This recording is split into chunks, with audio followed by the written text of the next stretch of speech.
hablamos de profilaxis antibiótica, vamos a entrar ya de lleno al tema de antibióticos. Estamos hablando de una situación clínica en la cual el paciente todavía no está con una infección. Y para ello existen protocolos, ¿no? Ninguno de ellos los he inventado yo los he tomado de diferentes trabajos de investigación, para que los tengan ustedes como referencia en su práctica profesional. Y me gusta, me encanta esta clasificación de la Asociación Americana de Cirugía, ¿no?, de Estados Unidos, que se reúne cada 5 años y desde hace más de 30 años sigue utilizando la misma clasificación. ¿Qué dice ahí? Dice, es la clasificación de las heridas postoperatorias. Dice en general que en este caso las heridas de la boca son consideradas como heridas limpias contaminadas, heridas tipo 2, siempre y cuando la cirugía que hagamos no haya sido realizada en un campo que haya estado infectado previamente. Un tercer molar y por indicación ortodóntica. El paciente no está con infección pericoronaria, no está con pericoronitis. El paciente viene a hacerse la extracción por indicación del ortodoncista. Y de pronto el paciente se infecta, ¿no? A eso me estoy refiriendo. Es diferente hacer una pisectomía. ¿Por qué? Porque hay una infección. Es diferente hacer una extracción dentaria de un diente que está con un proceso infeccioso y ya no puede ser salvado. Es diferente hacer cualquier tipo de tratamiento en una pieza que está contaminada, que está infectada, ¿no? Por eso, disculpe, vamos a apagar el... ¿Y qué cosa es lo que dice esta clasificación? Que aun cuando la herida posoperatoria, o sea, la cirugía haya sido realizada en una boca que no tenía infección previa, puede ocurrir hasta un 15% de infecciones posoperatorias. No lo digo yo, lo dice la Asociación Americana de Cirugía. Entonces, no es cierto lo que dice el paciente muchas veces. Se me infectó por culpa del doctor. Eso no es cierto. ¿Saben quién determina si va a haber infección o no? Es la respuesta, la respuesta inmune del paciente.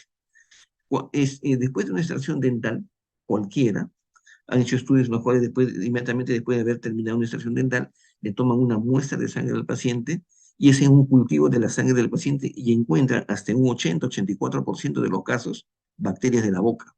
Es decir, una bacteriemia producida como consecuencia de una extracción dental, 84%. ¿Y por qué de ese 84% solamente el 1% termina en infección? Porque la respuesta inmune, la respuesta humoral del paciente es la que neutraliza esa bacteriemia y evita que esa bacteriemia se convierta en una infección. Entonces, ¿de quién es la responsabilidad finalmente que se produzca o no la infección? No es del doctor, ¿no? Es del propio sistema inmunológico del paciente. Por eso es importante tener en cuenta, tener a la mano esta clasificación, que dicho sea de paso, como repito, data de más o menos 30 años, ¿no?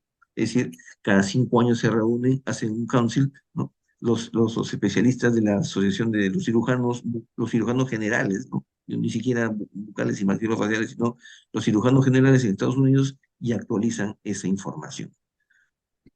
Y miren ustedes, nuevamente, hematomas, son dos pacientes diferentes.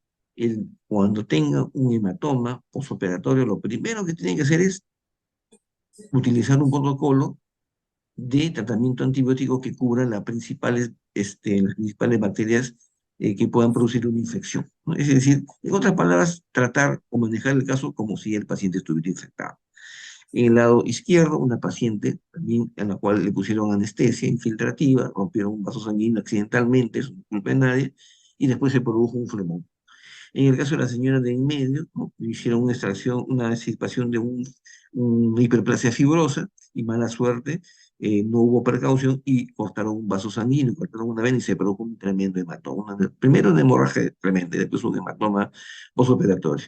Y el tercero, ese sí es mi paciente, directo desde el inicio, es una paciente a la cual le realicé una cirugía en el mentón, le tomé un injerto al mentón para hacer una reconstrucción alveolar, ¿no? Entonces, estas cosas pueden ocurrir, pero cuando ocurren, ¿ven?, diferentes tipos de hematoma, pueden ser más o menos espectaculares. Lo que hay que tener cuidado es que estos hematomas no se infecten. Si no se infectan, no va a pasar absolutamente nada. Y estos moretones, estos hematomas suelen aparecer no inmediatamente, sino aparecen después de 4, 5, 6 días. Y ese es el gran problema. El paciente viene después de una cirugía, viene hinchado, la hinchazón no disminuye, no hay signos de infección, pero la hinchazón no disminuye. El edema, es decir, la extravasación del líquido tisular producto de o consecuencia de la ruptura de los vasos linfáticos produce edema, produce hinchazón, ¿no? Ese es cuando uno maltrata al paciente cuando hace una cirugía traumática. Perfecto. Pero esto remite espontáneamente después de unos 4 o 5 días. Después de 4 o 5 días ya no hay edema. En cambio, el hematoma tarda en remitir una semana, 2 semanas, a veces hasta 3 semanas. Nuestra paciente, por ejemplo, la del medio y lado derecho, les tomó más de 20 días la desaparición total del hematoma facial. Y aquí, para los que les gustan los números, creo que este es un resumen, ¿no?, de varios artículos, trabajos de investigación, varios artículos de revisión, en donde si ustedes quieren utilizar una antibiótico terapia profiláctica por vía oral, tienen aquí todos los elementos, todos los medicamentos que pueden utilizar. No digo que tomen todos, ¿no? O pueden utilizar amoxicilina o pueden usar alguna cefalosporina. Si el paciente es alérgico a la penicilina o al anillo beta-lactánico de la cefalosporina, pueden utilizar clindamicina, pueden utilizar acitromicina, que es un macrólido de segunda generación, es decir, la primera generación es la eritromicina. Pero ¿cuál es la característica, cuál es el patrón común de estos esquemas? Se trata de la dosis máxima permisible para cada uno de estos medicamentos y administrada en una sola toma. Es decir, cuando hablamos de profilaxis antibiótica, no estamos hablando del medicamento cada 2 o 3 días antes. Doctor, yo uso, por si acaso, antibiótico terapia profiláctica, le doy 2 días de anticipación. Eso no es antibiótico terapia profiláctica. El concepto de antibiótico terapia profiláctica es la administración de una dosis única del antibiótico en su máxima concentración posible, ¿no? No podemos dar más de eso, porque estaríamos administrando una dosis tóxica, podemos producir toxicidad en el paciente. Entonces, seleccionamos la dosis máxima del medicamento, de este antibiótico, y se lo administramos en una sola toma, ¿no? Si queremos utilizar la vía oral. Pero si quiero utilizar la vía parenteral, es la siguiente diapositiva. Acá tenemos algunos ejemplos, ¿no? Ojo que la amoxicilina por vía parenteral no es muy comercial en el Perú, ¿no? Hay unas presentaciones comerciales que no son muy comerciales. De pronto van a una de las farmacias, una de las cadenas farmacéuticas y le dicen, eso no existe. Sí existe, lo que pasa es que no es comercial y por lo tanto no lo venden en todos los sitios, ¿no? Pero acá tenemos algunas alternativas para el tratamiento antibiótico terapéutico profiláctico, ojo, profiláctico, si quieren utilizar la vía parenteral. ¿Cuál es la diferencia? La diferencia principal es el tiempo, ¿no? La vía parenteral es efectiva aproximadamente a los 6, 8 minutos. Es decir, se le aplica el medicamento 6 minutos u 8 minutos antes de empezar la cirugía por vía intramuscular y después cuando el paciente ingresa al consultorio, pues ya no tiene, ya está cubierto con el antibiótico, ¿no? En el caso de la vía oral, no hay problema, porque la vía oral comienza a hacer efecto, ¿no? Más o menos después de un tiempo de latencia de unos 14 a 16 minutos. O sea, tampoco es descabellado. ¿Qué es el tiempo que le toma al paciente cuando viene a la consulta al día de la cirugía, estando en la sala de espera, toma el medicamento por vía oral y mientras pasa al consultorio, mientras hacemos la preparación del ambiente, nos lavamos la mano, ya transcurrió el tiempo necesario, ¿no? De todas maneras, yo les hago hincapié o les comento una anécdota, no es una anécdota, sino es una cosa cierta que me ocurrió hace 30 y tantos años, ¿no? Yo estoy próximo a cumplir 40 años ¿cómo se llama?, de vida profesional, ¿no? Este mes estoy cumpliendo, esta semana que viene estoy cumpliendo 30 años de docente en la Universidad Nacional Federico Villarreal, y hace aproximadamente 25 años vino un colega casi llorando y me dice, doctor, me dice, le cuento, quiero que me ayude, ¿qué puedo hacer en este caso? ¿Qué ha sucedido? Le digo. Lo que pasa es que yo tengo la costumbre que a todos los pacientes a quienes yo le hago una cirugía, por un tema de cordialidad y confort, yo mismo le aplico la dexametasona y el analgésico, el ketorolaco, por vía intramuscular en la nalga dentro de mi consultorio antes que el paciente se vaya. Y el paciente se va contento, me dice. ¿Y cuál es el problema? Que uno de mis pacientes me dice hizo shock anafiláctico y se murió en mi consultorio. Grave problema, ¿no? Caso de la vida real. Bueno, ¿y en qué te puedo ayudar? Lo que pasa, doctor, es que he hablado con el juez, y el juez me ha dicho que, en pocas palabras, yo no debía, ¿no? Yo no debía de haber aplicado inyecciones, ¿no? Pero no es cierto, doctor, me dice, porque los dentistas todos los días ponemos inyecciones. Y el juez le había dicho, no, doctor, usted no está autorizado para poner inyecciones en la nalga, sino en la boca. Entonces el doctor, el colega, en su defensa va con el sílabus del curso de urgencias, de emergencias que había llevado en la universidad en pregrado. Y le dice al juez en un documento, me dice, yo estoy preparado y estoy autorizado porque mire acá, he llevado un curso de emergencias dentales, de emergencias, ¿no? Emergencias odontológicas. Y el juez le dice, doctor, eso es en caso de emergencias. Si usted tuviera una emergencia y le aplica un medicamento en la nalga, eso está muy bien. Le pone la vena, eso está muy bien, pero lo que usted ha hecho no ha estado dentro de ese marco. Lo que usted ha hecho es aplicar el medicamento saliendo de su consultorio o antes de que salga de su consultorio, y eso no está autorizado para usted. Eso es lo que ahora le llaman la competencia profesional. Pues eso se me quedó grabado hace muchos años. Entonces, a menos que la asistenta dental haya estudiado enfermería o haya estudiado técnica de enfermería, ellos sí están autorizados para aplicar inyecciones, ¿cierto? Eh, eh, es preferible, es recomendable, consejo de amigo, no aplicar medicamentos, ningún medicamento en la nalga al paciente intramuscular o endovenoso, por más cordialidad que sea, ¿no? Para evitar problemas. Habiendo hecho esa precisión, ¿no? Eso se lo voy a compartir también en un video, ¿no? Esa es la forma correcta en que nosotros debemos de administrar los medicamentos. Los medicamentos se administran por peso del paciente. Nosotros no podemos administrar un medicamento porque se nos ocurre, ¿no? No, yo doy 500 miligramos cada 8 horas, no es así. No, entonces es que la medicina 300 cada 6 horas, tampoco es así. Tenemos que dar la administración de los fármacos de acuerdo al peso del paciente. Y si ustedes, de los que están presentes el día, en este momento, que son 134 personas, atiende pacientes niños, pues con mayor razón. Ustedes no pueden administrar medicamentos solo porque la cajita del medicamento dice que va a tomar tantas cucharaditas o va a tomar tal cantidad de mililitros cada tantas horas, ¿no? Es decir, tienen que hacer una dosificación de acuerdo con el peso del paciente, ¿no? Y acá hay diferentes esquemas, ¿no? Diferentes formas de solucionar el problema, pero lo que nos interesa el día de hoy es esto de acá. Uno de los principales problemas infecciosos eh, post-exodoncia es la alveolitis húmeda, ¿no? Durante la época del COVID, un preámbulo, ¿no? Los pacientes comenzaban a morir, ¿no? Inicialmente los médicos pensaban que el paciente, y la OMS también, que el paciente se moría por esa primera ola, ¿no? Le llamaban esa tormenta de virus que se producía inicialmente cuando se iniciaba la infección producida por la virosis, ¿no? Pero en realidad eso no era lo que mataba al paciente. Lo que mataba al paciente en muchos casos era la trombosis que se producía como consecuencia de esa virosis, ¿no? Porque ya hace muchos años estaba demostrado, ¿no?, que cuando se produce una sepsis severa, ¿no? El organismo reacciona mediante la formación de trombos, ¿no? Y cuando hablo de trombos, no me refiero a la formación de coágulos, ¿no?, sino a la formación de trombos, es decir, el acúmulo de plaquetas que comienzan a circular en el organismo sin el acompañamiento, porque no es necesario, no hay una hemorragia, sin el acompañamiento de la cascada de la coagulación, ¿no? Porque el coágulo es la suma del trombo más la fibrina, que es consecuencia de la cascada de la coagulación.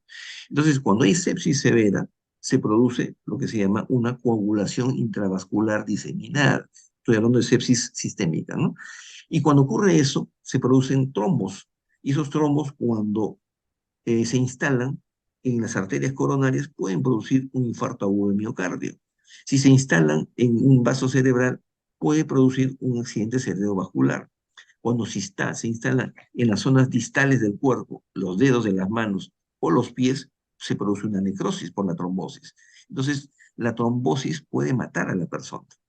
En el caso de la alveolitis húmeda, ¿no? Hay otro artículo también antiguo que habla sobre tratamiento con anticoagulantes en aquellos pacientes con coronavirus, ¿no? Pero ese artículo fue posterior. Lo cierto es que la alveolitis seca, húmeda, perdón, es también consecuencia de una sepsis, pero en este caso una sepsis focalizada. Ustedes son buenos odontólogos y no me dejarán mentir que una de las presentaciones de la alveolitis húmeda es aquella en la cual el paciente viene después de una extracción y continúa el sangrado, ¿no? Sangre y sangre y sangre y sangre. Otras en las que viene con un coágulo aparente, un coagulazo aparente, ¿no? Pero sigue sangrando. Entonces uno dice, ¿pero por qué va a haber sangrado si hay un coágulo? Y es más, el coágulo es inmenso. Lo que sucede es que está ocurriendo o ha ocurrido una sepsis severa pero focalizada dentro del alveolo dentario. Y la sepsis severa impide que se produzca la cascada de la coagulación. Ojo, repito, la sepsis, sea sistémica o local o localizada, va a producir, una de las consecuencias es la obstrucción de los vasos sanguíneos y la otra es que produce una trombosis.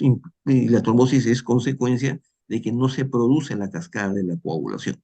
Entonces, como hay mayor formación de trombos, estoy diciendo mayor acúmulo de plaquetas, pero esta no se acompaña de la cascada de la coagulación, o sea, no hay fibrina, entonces no hay coágulo, porque el coágulo es la fibrina que es consecuencia de la cascada de la coagulación y el trombo, los dos constituyen el coágulo. Por eso es, doctores, que en una alveolitis húmeda hay un coágulo aparente, incluso un coágulo grandazo, pero el paciente está sangrando, ¿no? Y una de las principales causas de hemorragia posexodoncia, posextracción, es precisamente la alveolitis húmeda, ¿no? Y es un grave error darle coagulantes, porque eso no va a solucionar el problema, ¿no? Entonces, la alveolitis húmeda es la sepsis severa de un coágulo, el coágulo que está dentro del alveolo dentario luego que hemos hecho la extracción dental. Y cuando eliminamos este coágulo, entre comillas, este trombo, se dice hipertrombo, inmediatamente se produce la cascada de la coagulación, se forma el coágulo estable y desapareció la hemorragia mágicamente. No hemos usado coagulantes, no hemos usado vasoconstrictores, simplemente hemos eliminado la causa de la alveolitis húmeda, que es la infección, ¿no? Entonces, y el coágulo sale de color negro y a veces de un olor, pero característico, porque muchas veces es consecuencia de la invasión de bacterias o proliferación de bacterias anaerobias, ¿no? En el caso de esta paciente, ¿no? Esta mujer, a quien le hicieron una extracción de una tercera molar, la pieza 3.8, ¿no? Y le hicieron la extracción y después de ahí dijo, bueno, doctora, me voy de viaje porque me voy de paseo y programar un viaje, perfecto, y se fue de viaje. Nunca le dieron de alta, jamás le dieron de alta. No porque el doctor o la doctora no haya querido, sino porque la paciente se fue y el dentista se confió. Ah, no te preocupes, le dice, me mandas una fotito para ver cómo van las cosas por allá, por Centroamérica, se había creo, ido a República Dominicana. Y resulta que después de 2 meses vino ya, ¿no? Y le llama a la paciente y dice, doctora, ahora me he ido a provincias, no puedo ir para mi consulta, pero me siento bien, un poquito de molestia, ah, ya, tómate un analgésico, y con eso cualquier cosita me pasa la voz. Bueno, le pasó la voz después de 3 meses. Y después de 3 meses le dice, doctora, ¿sabe qué? En la mañana me he levantado, he bostezado y he sentido un crujido en mi mandíbula, justo en el lado donde me hicieron la extracción, en el tercer cuadrante. Ya le dice, tómate una panorámica y me la mandas. La doctora se quedó horrorizada cuando vio la panorámica. Cuando me la mostró, le dije lo que era peor. Ahí se ve en poco tiempo, en pocos meses, el coágulo, perdón, el alvéolo dentario, la forma del alvéolo dentario ha desaparecido. Y cuando el alvéolo dentario desaparece, se borra por completo antes de los 6 meses, muchas veces, y el paciente tiene una alveolitis húmeda, muchas veces se trata ya de una osteomielitis. Lo que ha ocurrido aquí es una osteomielitis. Y como consecuencia de la osteomielitis se ha producido una fractura patológica. Una extracción dental, una extracción de tercera molar que se complicó con una alveolitis húmeda, terminó en una osteomielitis crónica y una fractura patológica del cuerpo de la mandíbula. Así de simple, ¿no? Una vista cercana, una característica, cada vez que cuando un paciente, perdón, venga a su consultorio y tenga como antecedente una extracción dentaria de hace semanas o de meses, lo primero que hay que hacer es pedirle por lo menos una panorámica. No una periapical, una panorámica. Y si la panorámica muestra todavía la huella del alvéolo dentario original, quiere decir que eso debe ser posiblemente solo una alveolitis húmeda o una infección crónica de origen dental. Pero si ya se ha borrado, como se ve aquí, el alveolo dentario, eso ya es una osteomielitis crónica.